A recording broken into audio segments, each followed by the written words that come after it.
synopsis of the Sicha, of the talk of the Rebbe MHM Shlita of Shabbos Parashas Eikev, the 23rd of Menachemov, Shabbos Mevorchim HaChodesh Elul. Shabbos Mevorchim in general is a time that blesses the upcoming week, the upcoming month, and Elul in particular is the time that we make a cheshbon hanefesh, when we make a soul-searching account of the past year as far as our serving Hashem, and we try to rectify everything and anything which needs to be rectified from the past year in preparation for the days of Rosh Hashanah and Yom Kippur, and it's time to do teshuvah for the past year. The acronym for Elul, which is the name of the month, spelled Alef Lamed Vav Lamed, is the words in the pasuk in Shir Hashirim, Ani l'doidi v'doidi li. I am to my beloved, and my beloved is to me. I, being the Jew, am to my beloved doidi, which is Hashem, and my beloved Hashem is to me, the Jew. This is the relationship between the Jew and Hashem. Now in this pasuk, in this verse, we have both directions, going from below upward, Ani l'doidi, and going from up downward, doidi li, Hashem is to me. And this represents the two different types of service that we have to Hashem. Primarily, the approach that the Jew begins the relationship, and we take the first step, so to say, in our relationship with Hashem. And then Hashem responds in kin, and then he comes to us. And these are known as Isarusa de Lasata, the awakening, the arousal of below, and the Isarusa de La'ela, the awakening or the arousal of above. And each one of them has an advantage over the other. And basically, not only are we saying that there's an Isarusa de La'ela, of the doidi li, that Hashem is coming to us, but that actually is something that we're supposed to do. Within our service to Hashem, there is the aspect of the doidi li that we have, our approach from above downward. And basically, that would be the idea of the Jew serving Hashem from below, using his physical body and this world and the limitations of this physical world, as opposed to serving Hashem from, as it were, on high, from above, within himself, meaning the neshama, the soul of the Jew, and connecting to the spirituality.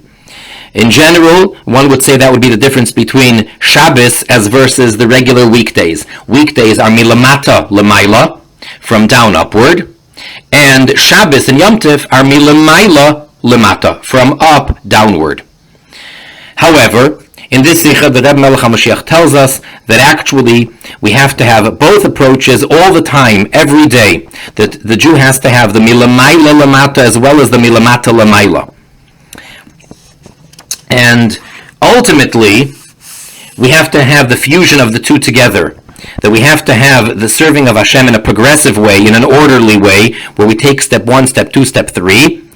And also, together with that, we have to have the above nature, the drawing down of godliness in the highest fashion, higher than the limitations and the confines of this world, and to fuse the two together. And he connects this to the avodah, to the service of the month of Elul, and also to the parsha of the week, which this year it falls out to be Parshas Eikev. And Eikev, which is an unusual word to use in this context, as the pasuk says, that it will be Eikev Tishme'un, that when you will listen to my commandments and so forth. The word Eikev has also two opposite meanings in the commentaries. Rashi, on the one hand, says that it's the mitzvahs that a person treads upon with the heel of his foot, those mitzvahs that he takes very lightly, the very light mitzvahs. Other commentaries say that Eikev over here refers to the end of time when we get rewarded for all of our service. So we're talking about the time of reward, which is Eikev in a very positive sense. And the Rebbe MHM Shlita connects that these are the two approaches that we just spoke about, milamata lemaila and milamaila lemata, as well as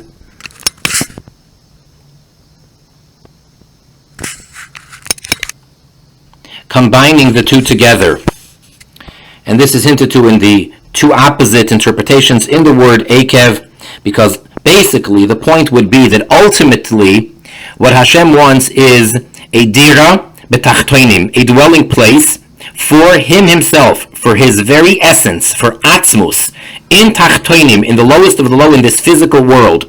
And the way that is accomplished is through us as lowly people, so to say, meaning as neshamas embodied in a physical body, enclosed in a body, serving Hashem and making this world a dwelling place for him.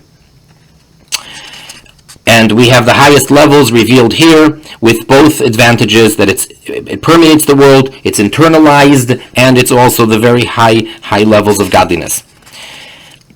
Then he goes on to explain the cheshbon hanefesh that we're supposed to make now, and we come to a conclusion that as we find ourselves currently at the end of the year 57-51, it's already towards the very end of the year.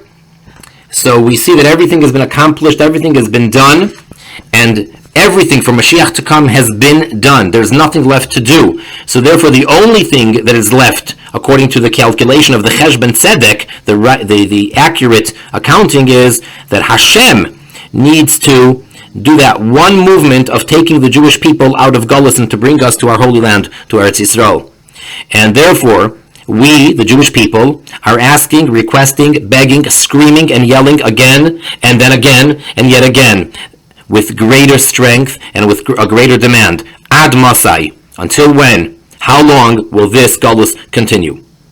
Because the Mashiach has to come immediately with the Geula. And that's the Boyu v'nachshev cheshboyne shel Olam. Come and let's make an accounting of the world.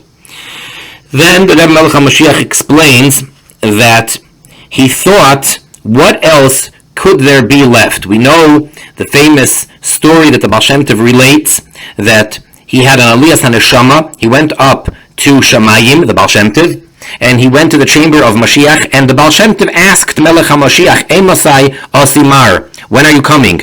And the response was, L'chsheyafutzu ma'ineisecha chutza. When your teachings, the well springs of Chassidus, will spread outward. By now, all of Chassidus has been spread out to the furthest extents. There's no place, there's no type of a Jew, there's no group of Jewish people that don't have access to Chassidus. It's been translated into so everybody has access to Chassidus.